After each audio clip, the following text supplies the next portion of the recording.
estábamos viendo el cómo celebrar, ¿verdad?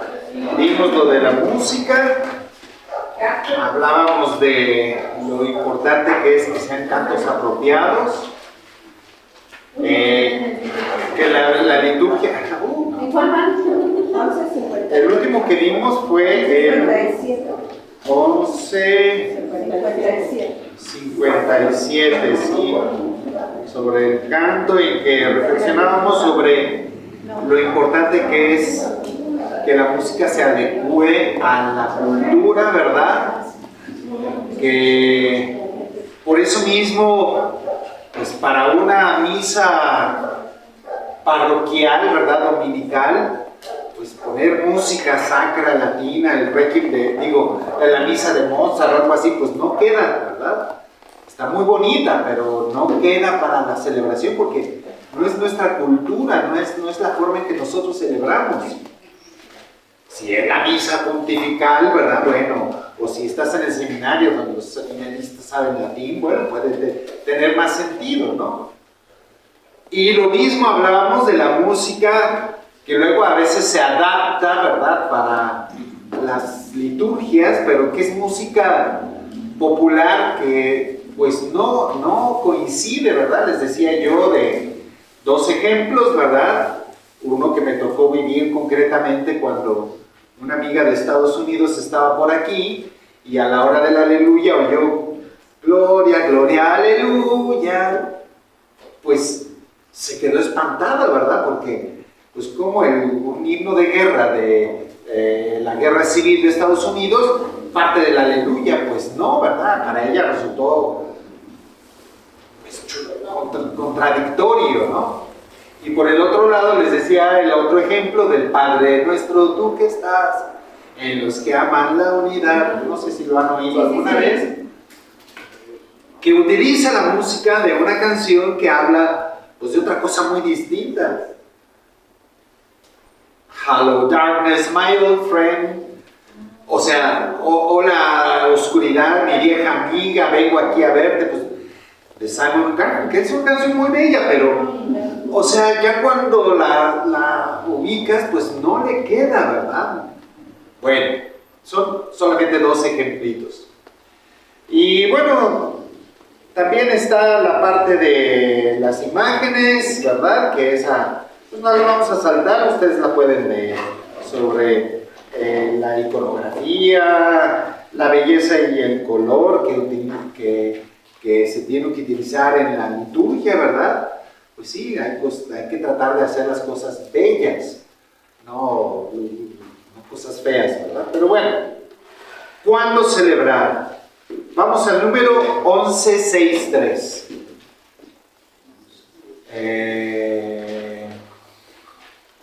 Isabel. ¿Cuándo celebrar el tiempo litúrgico? La Santa Madre Iglesia considera que es su deber celebrar la hora de salvación de su divino esposo con un sagrado recuerdo, en días determinados a través del año. Otra vez, recuerdo. Fíjense cómo esta palabra va a estar repitiendo una y otra vez, porque pues es la esencia de nuestra celebración, recordar. Ya lo hemos hablado mucho. Así que, por favor. Cada semana, en el día que llamó del Señor, conmemora su resurrección, que una vez al año celebra también, junto con su Santa Pasión, en la máxima solemnidad de la Pascua. Ok, domingo significa, bueno, viene del latín dominus, ¿verdad? Día del Señor. Entonces, el domingo, pues es el día en que la Iglesia Universal a lo largo de los siglos ha querido mantener como el eje central de la espiritualidad cotidiana. Seguimos. Además, en el ciclo de año desarrolla todo el misterio de Cristo.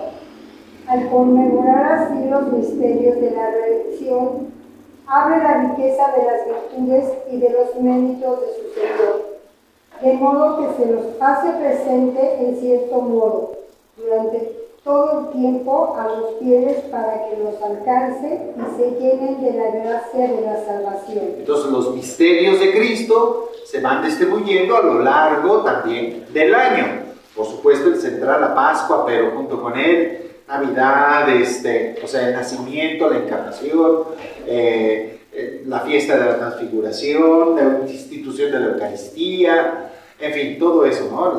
Las fiestas de la maternidad, ¿verdad? De María, etc. Siguiente, 11.6.4, Marta. El pueblo de Dios, desde la ley mosaica, tuvo fiestas fijas a partir de la Pascua, para conmemorar las acciones maravillosas del Dios Salvador, para darle gracias por ellas, perpetuar su recuerdo y enseñar a las nuevas generaciones a conformar con ella su conducta. Entonces, ya desde los judíos existe este ciclo anual de perpetuar el recuerdo. Otra vez la palabra recuerdo, conmemoración. En el tiempo de la iglesia, situado entre la Pascua de Cristo, ya realizada una vez por todas, y su consumación en el reino de Dios, la liturgia celebrada en días fijos, está toda ella impregnada por la novedad del misterio de Cristo. Ok, entonces, bueno, por supuesto que si eso hacían los judíos, nosotros también, desde la Pascua del Señor hasta su parucía, también estructuramos tiempos de celebraciones. 11.66, tú misma, Reina, por favor.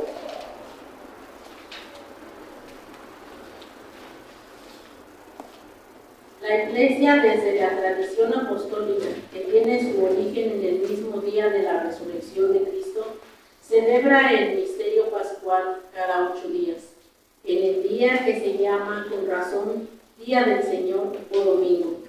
El día de la resurrección de Cristo es a la vez el primer día de la semana, memorial del primer día de la creación, y el octavo día en que Cristo, tras su reposo del gran Sabbat, inaugura el día que hace el Señor, el día que no conoce ocaso.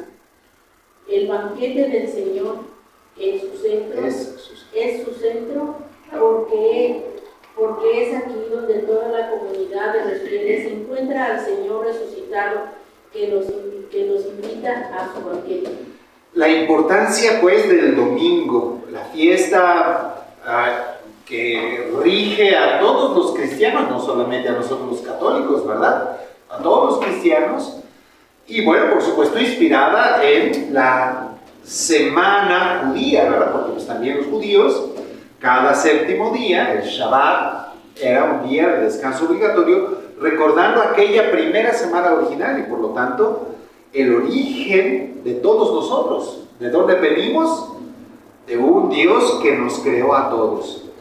Y entonces esa celebración se calca en la celebración cristiana, teniendo como su eje central el domingo, la fiesta que es un precepto para todos nosotros.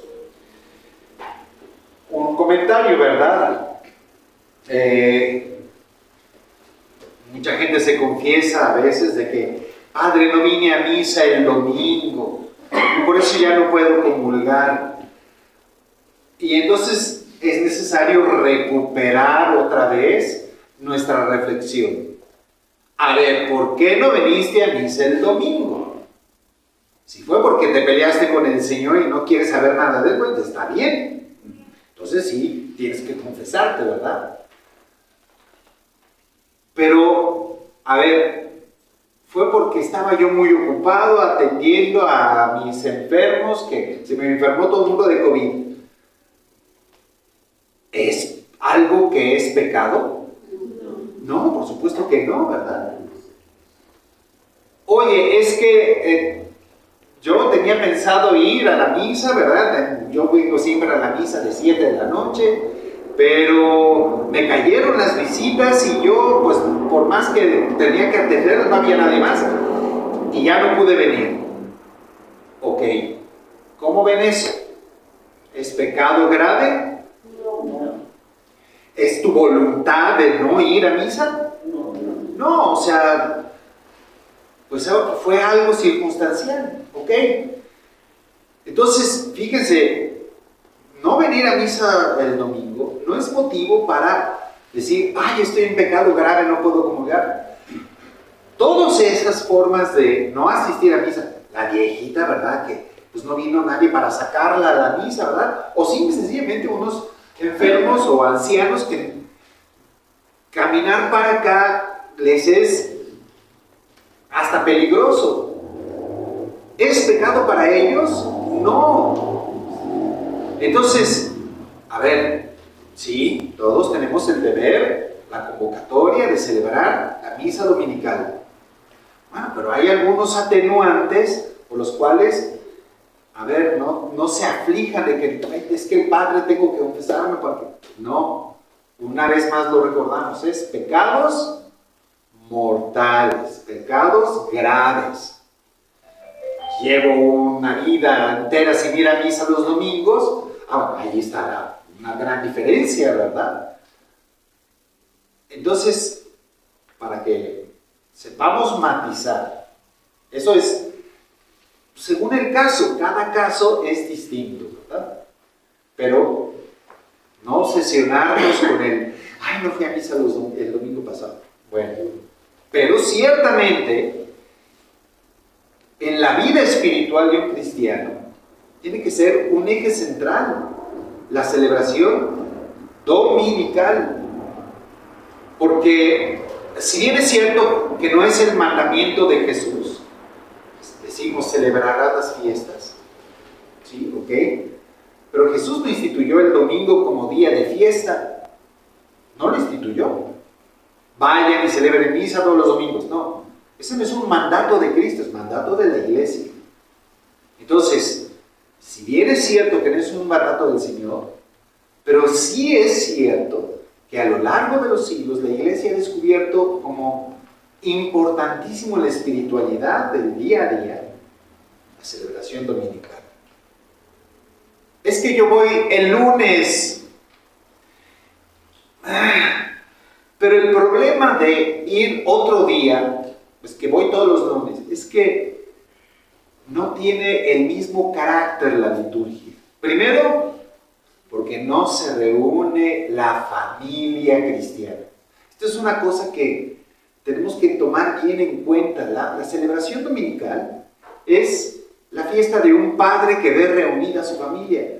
Cualquiera de ustedes que sea padre, madre y sus hijos están dispersos, sabe lo importante, la alegría que da ver a la familia reunida. Bueno, ese es uno de los sentidos de la celebración dominical. Sí, que el lunes o el miércoles puedes comulgar, pues sí es cierto, ¿verdad? Que hay la palabra de Dios, sí, pues sí es cierto, pero el domingo las lecturas están estructuradas para darle un seguimiento especial a uno de los evangelios, digamos, Mateo, Marcos, Lucas. Ahora estamos en Mateo, ¿verdad? Vamos a empezar con Mateo. Entonces, es también un proceso formativo para cada uno de nosotros. Y bueno, no se diga el alimentarnos del don, del pan de vida eterna, ¿verdad? Que también es un elemento fundamental en la espiritualidad cristiana. Bueno, número 1167, continuamos con algo de Cristina. El domingo es el día por excelencia de la asamblea litúrgica, en que los fieles deben reunirse para, escuchando la palabra de Dios y participando en la Eucaristía, recordar la pasión, la resurrección y la gloria del Señor Jesús y dar gracias a Dios, que los hizo renacer a la esperanza viva por la resurrección de Jesucristo de entre los muertos. Bueno, es una pena que el catecismo no insista en el sentido de la congregación familiar. A ver, en la pandemia se dio que pues, la misa la oíamos en internet, ¿verdad?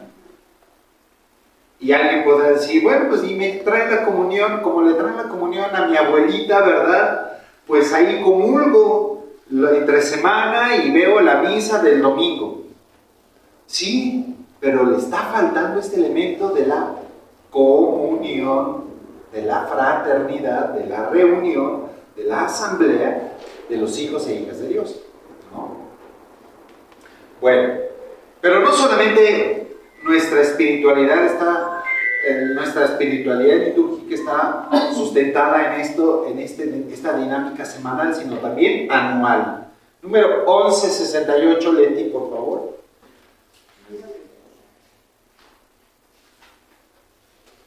A partir del triduo pascual, como el tiempo nuevo de la resurrección, llena todo el año litúrgico con su resplandor. El año, gracias a esta fuente, queda progresivamente transformado por la liturgia. Es realmente año de gracia del Señor. La economía de la salvación actúa en el marco del tiempo, pero desde su cumplimiento en la Pascua de Jesús y la difusión del Espíritu Santo, el fin de la historia es anticipada como resucitado y el reino de Dios irrumpe en el tiempo de la humanidad. Ok, entonces, bueno, también el año se estructura teniendo como su eje central las fiestas de la pasión, la resurrección del Señor, es decir, el trido pascual, el famoso trido pascual, ¿verdad?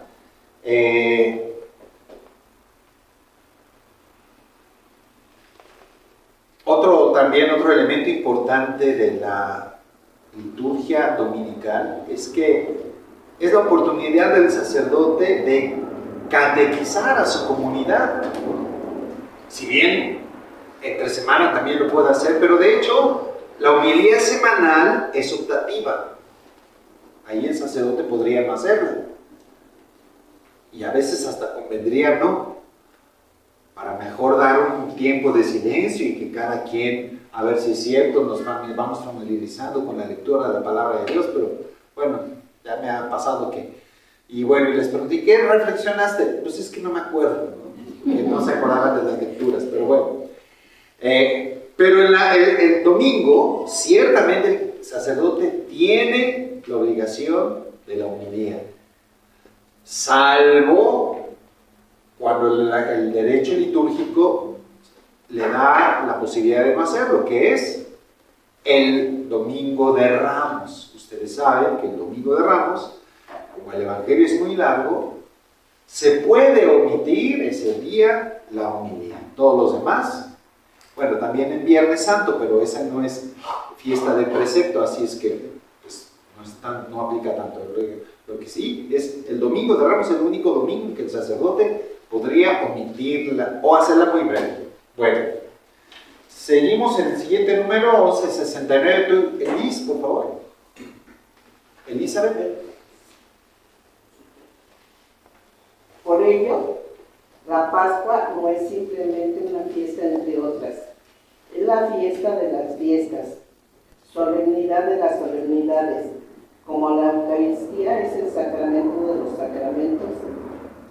San Atanasio la llama el Gran Domingo, así como la Semana Santa es llamada en Oriente la Gran Semana, el misterio de la resurrección, en el cual Cristo ha aplastado a la muerte, pero penetra en nuestro viaje el tiempo con su Padre, en su tiempo, poderosa energía hasta que todo le está sometido. Ok, entonces, sin duda, la fiesta de las fiestas, la misa de las misas, la celebración de todas las celebraciones es la Pascua. Aunque, si tú le preguntas a la gente, ¿verdad?, cuál es la misa más importante del año, seguro te van a decir la de Navidad. Es más, quizá te diga más bien la de Año Nuevo, ¿verdad? Porque pues es que iniciamos un nuevo año, por eso es tan importante, ¿no?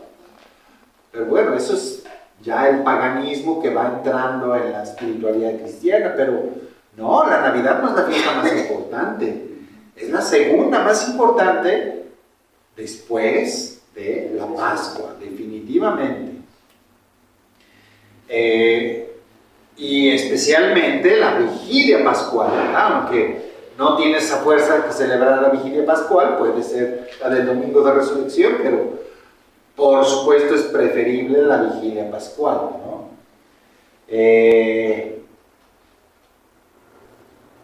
Hay otras fiestas también que la gente recurre mucho, ¿verdad?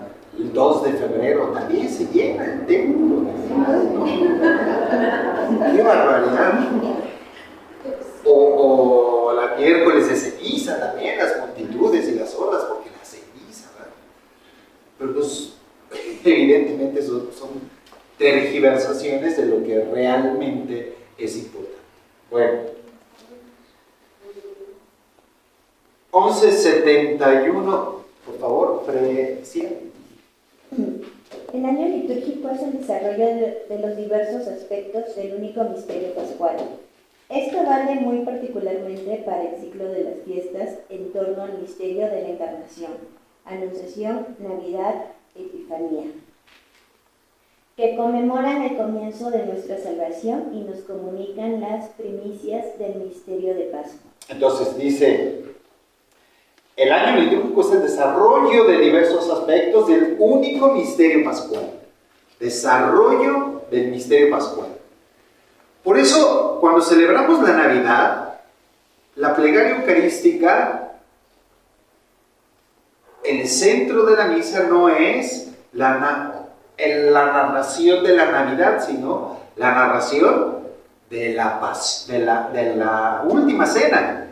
Aquella noche tomó el pan, lo partió y lo dio a sus discípulos. Entonces, lo que celebramos es la Pascua. Claro, esa Pascua tiene como un antecedente fundamental el día de la Navidad, ¿verdad? Entonces, en Navidad celebramos sí la Navidad, pero en torno al misterio pascual. Hay que recordar siempre, si Cristo no hubiera resucitado, vana sería nuestra fe. Si no tenemos la fe en la resurrección, celebrar la Navidad es una verdadera cursilería, un verdadero absurdo. Mejor celebrarnos a bolo, ¿no? ¿Qué es lo que está pasando? Ahora celebramos a bolo, porque ya ni a Santa Claus, todavía eso decía San Nicolás. No, ya no es Santa Claus, es bolo, el bolo fest, ¿verdad? Y las casitas de las villitas navideñas. Bueno, de Coca-Cola, la chispa de la vida, sí, bueno. Sí, pues es una lástima, pero es la realidad que estamos celebrando en estas fiestas. Ya las posadas, por ejemplo, antes siquiera las posadas, la gente quizá no sabía mucho de eso, ¿verdad? Pero celebraban las posadas. Siquiera venían, pero ahora ya ni siquiera. Yo me acuerdo que antes las posadas no eran pura fiesta. Lo importante de la posada era que había ponche con piquete y piñata, ¿verdad? Y baile. Pero ahora ya ni eso, no hay nada. Bueno, cada día vamos perdiendo más. Nos vamos a pasar ahora hasta la liturgia de las horas. Este acto litúrgico que no es sacramento. 1174, Flor. El misterio de Cristo, su encarnación y su Pascua, que celebramos en la Eucaristía, especialmente en la Asamblea Dominical, penetra y transfigura el tiempo de cada día mediante la celebración de la liturgia de las horas. El oficio divino. Esta celebración, en fidelidad a las recomendaciones apostólicas de orar sin cesar, está estructurada de tal manera que la alabanza de Dios consagra el curso entero del día y de la noche. Es la oración pública de la Iglesia, en la cual los fieles, clérigos, religiosos y laicos ejercen el sacerdocio real de los bautizados, celebrada según la forma aprobada por la Iglesia. La liturgia de las horas realmente es la voz de la misma esposa la que habla al esposo, más aún es la oración de Cristo, con su mismo cuerpo, al Padre. Ok, entonces, de entre todas las oraciones que existen en el mundo de los cristianos, sin duda alguna, hay una que es la oficial, que es la liturgia de las horas. Y tiene una mayor importancia incluso que la hora santa o que el rosario, cualquier otra oración. La liturgia de las horas, rezada con su dinámica, ¿verdad? De cada, en ciertos momentos del día, especialmente las dos más importantes, las dos oraciones de la liturgia de las horas que son las más importantes son, Roger, y las completas. O vísperas. vísperas. Esas dos son las que estructuran la parte más importante, laudes y vísperas. La oración de la mañana, la oración vespertina, ¿verdad? Con sus respectivos salmos, sus cánticos, su lectura de la palabra de Dios, las preces, ¿verdad? Las peticiones y el Padre Nuestro. Entonces son la oración oficial de la iglesia, que de hecho nosotros los clérigos la tenemos por obligación, pero ustedes la pueden hacer con toda libertad cuando ustedes quieran hacerla, ¿verdad? Incluso las horas que se llaman intermedias, tercia, sexta, nona, y las horas de completas y el oficio de lecturas.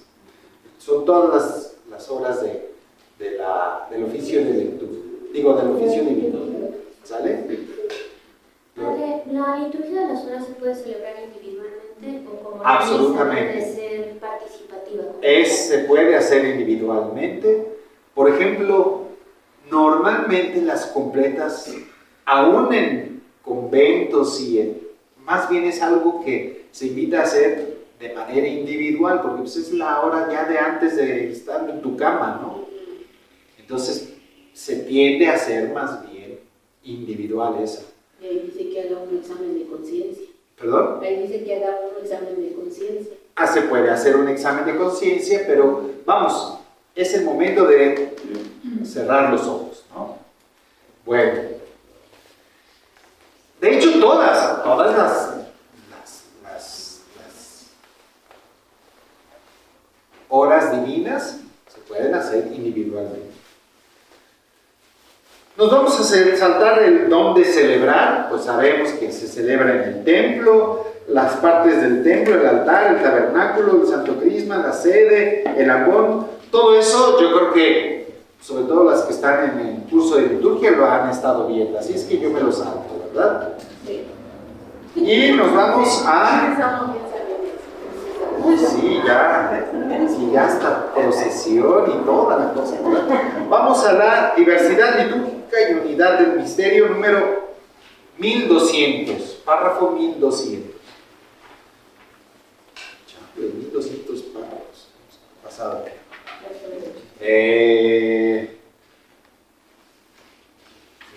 Falta Sonia, allá atrás. Tradiciones litúrgicas y catolicidad de la Iglesia. Desde la primera comunidad de Jerusalén hasta la Parucía. Las iglesias de Dios, fieles a la fe apostólica, celebran en todo lugar el mismo misterio pascual. El misterio celebrado en la liturgia es único, pero las formas de su celebración son diversas. Ok, entonces, en todo el planeta se celebra el misterio pascual, aunque no siempre, no en todos lados, de la misma manera. No hay uniformidad, hay familias litúrgicas, ¿verdad? ¿Cuáles son esas? 1203, Gloria, por favor. Las tradiciones litúrgicas o ritos actualmente en uso de la Iglesia son el rito latino. Rito latino primero. ¿Sí? Principalmente el rito romano, pero también los ritos de algunas iglesias locales como el rito ambrosiano, el rito hispánico, Visigótico, o los de diversas órdenes religiosas y los ritos bizantino, alejandrino o copto, siriaco, armenio, maronita y caldeo. Sacrosanto Concilio fiel a la tradición declara que la Santa Madre Iglesia concede igual derecho y honor a todos los ritos legítimamente reconocidos y quiere que en el futuro se conserven y fomenten por todos los medios. Y quiere que en el futuro se conserven y fomenten por todos los medios, porque por desgracia, o bueno, no sé cómo decirlo, pero sobre todo en la Iglesia Occidental, en el rito latino, existieron muchos ritos particulares, el rito gálico, el rito germánico, en fin, pero Roma fue así que apoderándose o imponiendo o incorporando en sus propios ritos estos ritos de distintas familias dentro de la Iglesia Latina, al grado que prácticamente nada más quedan dos, además del rito latino, que es el rito ambrosiano, que se celebra en la Catedral de Milán y nada más, y el rito visigótico, ¿cómo se llama? Hispánico-visigótico, que se celebra en Toledo, y de hecho no en la catedral, en una capillita de la Catedral de Toledo. Solo algunos sacerdotes tienen la autorización para celebrarlo, y pues prácticamente los quedaron como verdaderos supervivientes, pero muchos de ellos fueron absorbidos. Por ejemplo, la plegaria eucarística, el canon romano, el 1, se chupó muchas de las tradiciones de otros ritos que ya no existen. Y por eso el canon romano es tan largo y a veces tan repetitivo, porque se le fueron metiendo y expresiones que incluso hasta parece que, ¿por qué dicen eso, no? Pero bueno, esto no es una clase de liturgia, solamente para que sepan que prácticamente el único rito que sobrevive en la Iglesia Occidental es el rito latino. Bueno, y dice de las órdenes religiosas, sí, porque las órdenes antiguas, como la orden de los cistercienses y la orden de los carmelitas y la orden de los franciscanos, trapenses. Bueno, sí, cistercienses, trapenses y cartujos, todos esos son una misma familia, conservan dentro de sus ritos monásticos algunas cosas que yo ni siquiera conozco, pero que ellos tienen permiso de celebrar, ¿verdad? Pero pues como son monjes, pues casi no lo sabemos, ¿no? Yo no los conozco, no soy un especialista en liturgia que hay. Si conocen a uno, pregúntenles cuáles son. Bueno, pero están los otros, que esos sí son mucho más vivos y más notorios, que son, dice aquí, bizantino, copto, o también llamado alejandrino, porque recuerden que el rito copto es el rito que se celebra en las iglesias de Egipto, cuya sede patriarcal era Alejandría. Hoy en día Alejandría pues, no es una ciudad tan importante como el Cairo, ¿verdad? Y bueno, obvio que en Egipto los cristianos son minoría, una gran minoría, entonces, más bien una pequeña minoría. Entonces, pues bueno, no es fácil verlo. Pero bueno, copto o alejandrino, siriaco, armenio, maronita y caldeo. 6 son los ritos orientales principales. Los invito de veras a que no necesitan ir aquí a la iglesia melquita que está en el centro o a la maronita.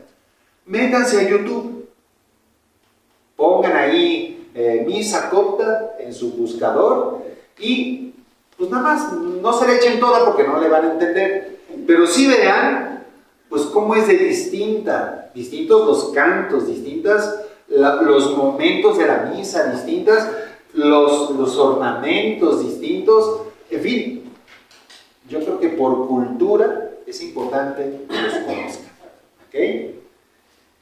Bueno, y ahí le paramos en esta sección y vamos a iniciar con, ahora sí, los 7 sacramentos de la iglesia. Ahora, vimos cosas generales, ahora vamos a ir viendo uno por uno y empezando pues por los sacramentos de iniciación, ¿verdad? Ahora sí que nada más por introducción, 12:10. Por favor, Rosy.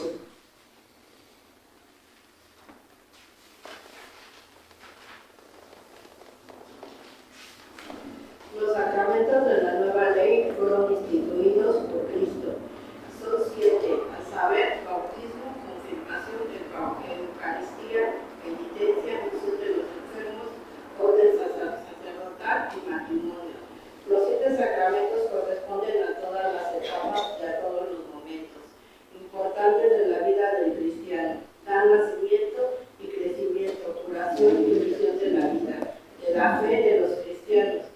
Hay aquí una cierta semejanza entre las etapas de la vida natural y las etapas de la vida espiritual. Así como nacemos, crecemos, tenemos proyectos de vida y de servicio y finalmente, pues bueno, y necesitamos de curación y finalmente morimos, así también están estos 7 sacramentos que van acompañando a la vida.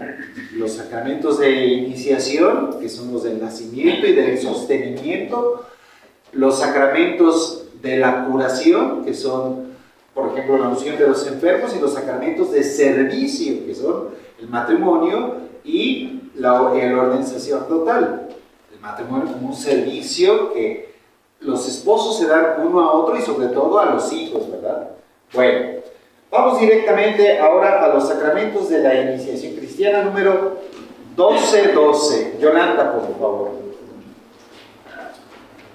Mediante los sacramentos de la iniciación cristiana, el bautismo, la confirmación y la Eucaristía se ponen los fundamentos de toda vida cristiana. La participación en la naturaleza divina que los hombres reciben como don mediante la gracia de Cristo tiene cierta analogía con el origen, el crecimiento y el sustento de la vida natural.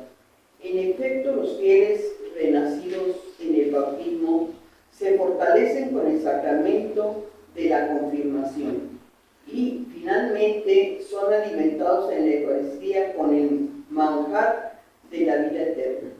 Y así, por medio de estos sacramentos de la iniciación cristiana, reciben cada vez con más abundancia los tesoros de la vida divina y avanzan hacia la perfección de la caridad. Sacramentos de la iniciación cristiana. Que es una pena que se hayan sean desasociados, especialmente en la Edad Media, ¿verdad? Se separaron, porque originalmente era un solo momento, como lo podemos ver hoy en día en la vigilia pascual. Todos ustedes han estado en una vigilia pascual, ¿verdad? Sí. ¿Todos? ¿Alguien no ha estado en una vigilia pascual para darle una nalgada? Todos han estado en una vigilia pascual y seguramente les ha tocado con bautismos, confirmación y primeras comuniones, ¿verdad? Los candidatos reciben en una sola celebración todos los 3 sacramentos, como debía de ser, como lo fue al inicio. En los primeros 8 siglos de la Iglesia, no existía como, a ver, vamos a bautizar a este niño, luego lo vamos a confirmar y luego la primera comunión. Eso no existía, no tenía sentido, porque todos pasaban por un proceso de formación inicial antes de los sacramentos, lo vamos a ver.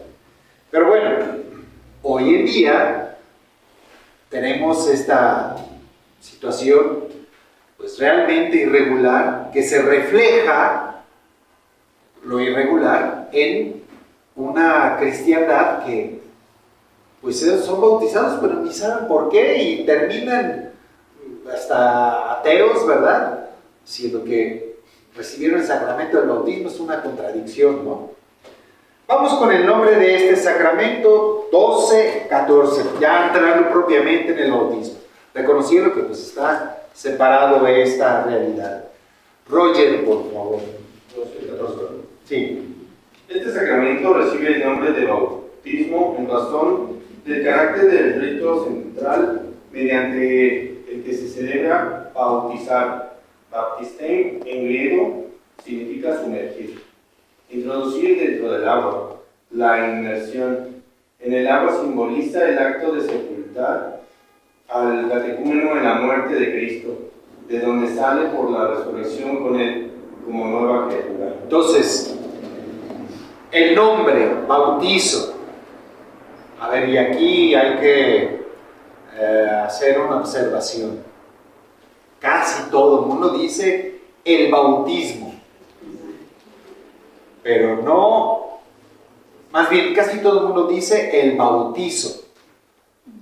Yo voy a ir al bautizo de mi hija o de mi sobrino. Bautizo. No, ese no es el nombre, es bautismo.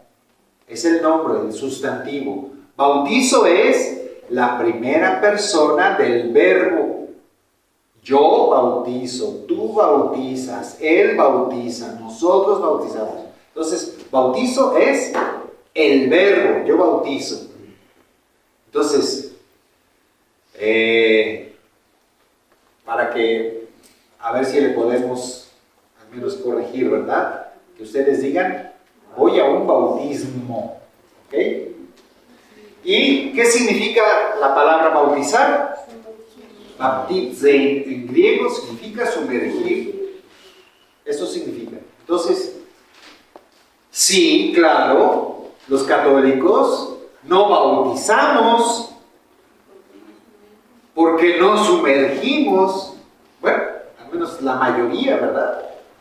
Entonces, ya de entrada ahí hay una contradicción, porque la mayoría de los católicos utilizamos no por inmersión, sino derramando el agua en la cabeza, que se llama por ay Dios mío, ya se me fue el nombre.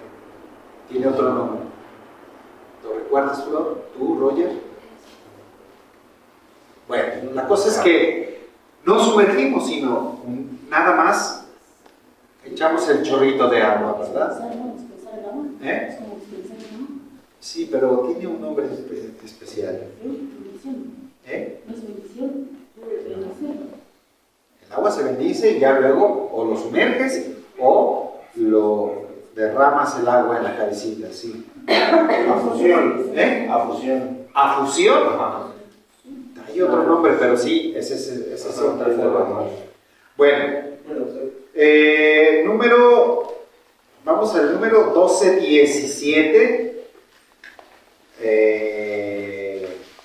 ¿Quién me falta por ahí? ¿Quién me falta? Ah, tú. No traes. Okay. Ah, Lupita, por favor. Las prefiguraciones del bautismo en la antigua alianza. En la liturgia de la noche pascual, cuando se bendice el agua bautismal, la Iglesia hace solemnemente memoria de los grandes acontecimientos de la historia de la salvación que prefiguraban ya el misterio del bautismo. Ok, entonces, una característica de este bautismo es la referencia que hace a la historia de la acción de Dios.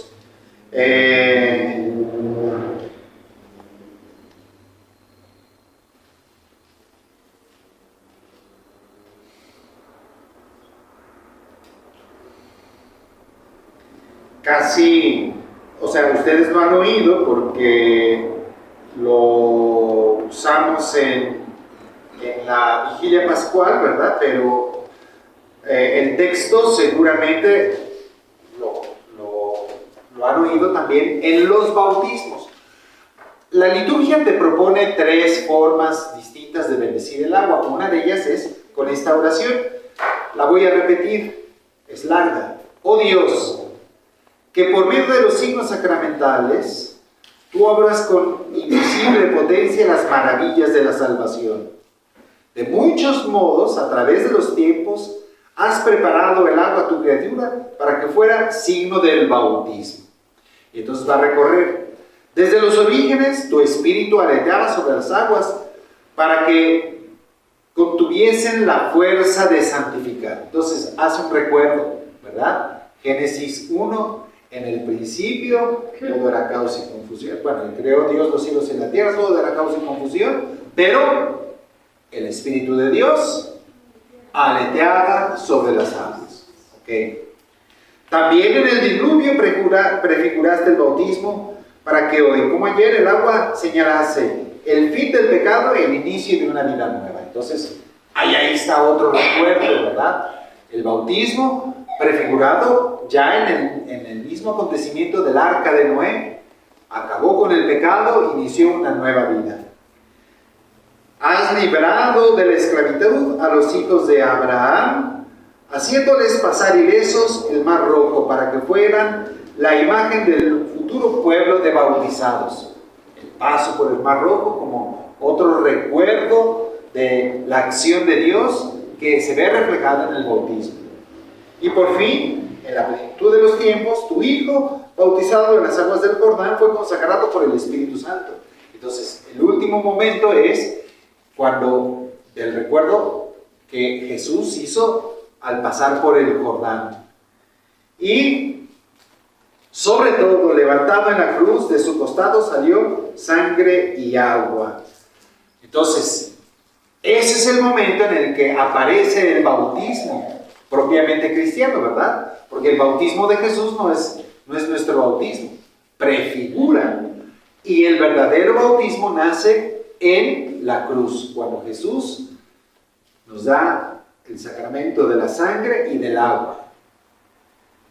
Y después ordena a sus discípulos, vayan, anuncien el Evangelio y bauticen a todos los pueblos en el nombre del Padre y del Hijo y del Espíritu Santo. Entonces, si ven, el sacramento del bautismo recurre a la historia, no nace así nada más, no es una invención, sino ha sido un proceso largo para llegar hasta este sacramento. Porque Jesús no nació entre los aztecas. Una vez más, no había una historia que pudiera después explicar todo el acontecimiento de Cristo y de los sacramentos de la Iglesia. Número 12-18, repetimos, Leti. Desde el origen del mundo, el agua, criatura humilde y admirable, es la fuente de la vida y de la fecundidad. La Sagrada Escritura dice que el Espíritu de Dios se cernía sobre ella. Y bueno, por supuesto que, ¿por qué el agua? Pues es un elemento universal, ¿verdad? No hay vida sin agua. Sabemos que la civilización humana está girando siempre en torno al agua. ¿Dónde se construyeron las principales ciudades de la antigüedad? Pues al lado de los ríos y de los mares y de las lagunas. Esta ciudad no es la excepción. París tampoco, Roma tampoco. Todas las grandes ciudades de la humanidad siempre estuvieron asociadas a un pozo, a un lago, a un río o al mar, ¿verdad? Sobre todo un mar donde desembocaba un río. Número 12-19, Katy, por favor. Dice, la Iglesia ha visto la arca de Noé, una prefiguración de la salvación del bautismo. En efecto, por medio de ella, unos pocos, es decir, 8 personas, fueron salvados a través del agua. Ok, entonces también el arca de Noé existe como un medio de salvación. Sobre todo el paso por el mar rojo, número 12-21, Reina. sobre todo el paso del Mar Rojo, verdadera liberación de Israel de la esclavitud de Egipto. Es el que anuncia la liberación obrada por el bautismo. Ok, entonces y ahí está citado ese texto del bautismo. Definitivamente el momento más importante del Antiguo Testamento que nos habla del futuro del bautismo es el paso por el Mar Rojo. Salva a los judíos y condena a los egipcios, ¿verdad? Salva a los esclavos y condena a la muerte a los opresores. Y bueno, finalmente el bautismo, Katy. 12:22. Finalmente el bautismo es prefigurando el paso del mar por el que el pueblo de Dios recibe el don de la tierra prometida a la descendencia de Abraham, imagen de la vida eterna. La promesa de esta herencia bienaventurada se cumple en la nueva alianza. De hecho, este paso por el Jordán, ustedes recordarán que si bien es cierto que fueron liberados de Egipto, pero estuvieron 40 años peregrinando y el momento de la entrada a la tierra prometida reproduce simbólicamente aquel acontecimiento del paso del Mar Rojo, ahora pasando por el Jordán. La narración es también muy, casi una calca, ¿verdad? Se detuvieron, Aarón o Josué, no me acuerdo, es Josué, pone su vara y el Jordán se detiene el cauce del río y ellos pasan por el medio. O sea, no es más que una alusión al acontecimiento del Mar Rojo, ¿verdad? El paso por el Mar Rojo. Luego hablamos del bautismo de Cristo como prefiguración. Otra vez, decía, por favor, 12:23. Todas las prefiguraciones de la antigua alianza culminan en Cristo Jesús. Comienza su vida pública después de hacerse bautizar por San Juan Bautista en el Jordán, y después de su resurrección confiere esta misión a sus apóstoles. Y hacer discípulos a todas las gentes, bautizándolas en el nombre del Padre y del Hijo y del Espíritu Santo, y enseñándoles a guardar todo lo que yo os he mandado. Ok, entonces, estamos repasando este himno, esta bendición que acabo yo de ver, y vamos viendo cómo efectivamente va recordando cada momento de la historia de la salvación, los momentos claves de la historia de la salvación, como lo es el bautismo de Jesús, como inicio de su vida pública, y sobre todo, después de resucitar, vayan y bauticen a todas las gentes en el nombre del Padre, enseñándoles a guardar todo lo que yo les he mandado. Por eso, el bautismo no es nada más, a ver, échale la agüita y ya nos vamos. No, va junto con la enseñanza. La evangelización no puede omitirse en un bautismo. Sí, así lo hacían las primeras comunidades. Primero evangelizaban y ya luego bautizaban, y luego la evangelización continuaba toda la vida. Hoy lo hemos perdido. Primero bautizas y luego, si acaso, van al catecismo muchos años después, y un año son evangelizados y otra vez nunca más, ¿verdad? Pues bueno, perdimos la esencia del bautismo, pues, que es, sí, el agua, pero también la enseñanza. Número 12:25, por favor. Sonia, otra vez. A ti no te he preguntado. Tú, por favor. 12:25. ¿En su Pascua? En su Pascua, Cristo abrió a todos los hombres las fuentes del bautismo. En efecto, había hablado ya de su pasión que iba a sufrir en Jerusalén, como de un bautismo con que debía ser bautizado. La sangre y el agua que brotaron del costado traspasado de Jesús crucificado son figuras del bautismo y de la Eucaristía, sacramentos de la vida nueva. Desde entonces es posible nacer del agua y del Espíritu, para entrar en el reino de Dios. Claro, o sea, y es que el bautismo, por supuesto que también es una referencia no solo a Cristo que nos da, que da su vida por nosotros y que nos invita a que nosotros hagamos eso, sino también es una referencia al Espíritu Santo. El bautismo no solamente nos transforma en otros Cristos, sino lo hace a través del Espíritu Santo. El bautismo es el don del Espíritu Santo para ese nuevo nacido. Yo siempre que hago los bautismos es en lo que más hago énfasis, ¿verdad? Sí, ok, quieres que tu hijo sea cristiano, pero ¿y de veras tú quieres que ponga la mejilla derecha cuando lo golpean en la izquierda? ¿Y de veras quieres que ame a su enemigo? Es más, ¿tú crees que se puede? Y siempre cuando yo bautizo los confronto para que se den cuenta que esto de ser cristiano es una ridiculez, hablando humanamente. ¿Cómo vas a querer que tu hija ame a su violador? ¿Dónde se ha visto eso? Amar al enemigo es una locura. En ningún lado de la naturaleza lo ves. Es lo contrario, ¿verdad? La cebra que en vez de acercársele al león, decirle, ahí cómeme, pues le da una patada. Sí. Si no es que, o aunque sea le corre, ¿verdad?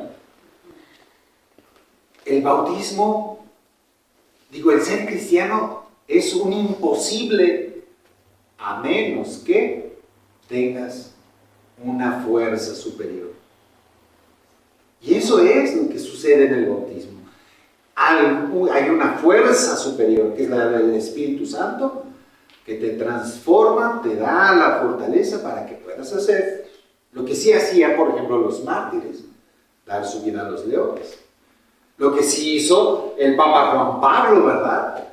Después de casi haber sido asesinado en la plaza de San Pedro, se mete a la cárcel, a la celda de su asesino, oran juntos y se abrazan. Humanamente no es posible eso. Pero quien se reviste del Espíritu Santo, entonces sí puede hacer eso. Es una fiesta del don del Espíritu Santo.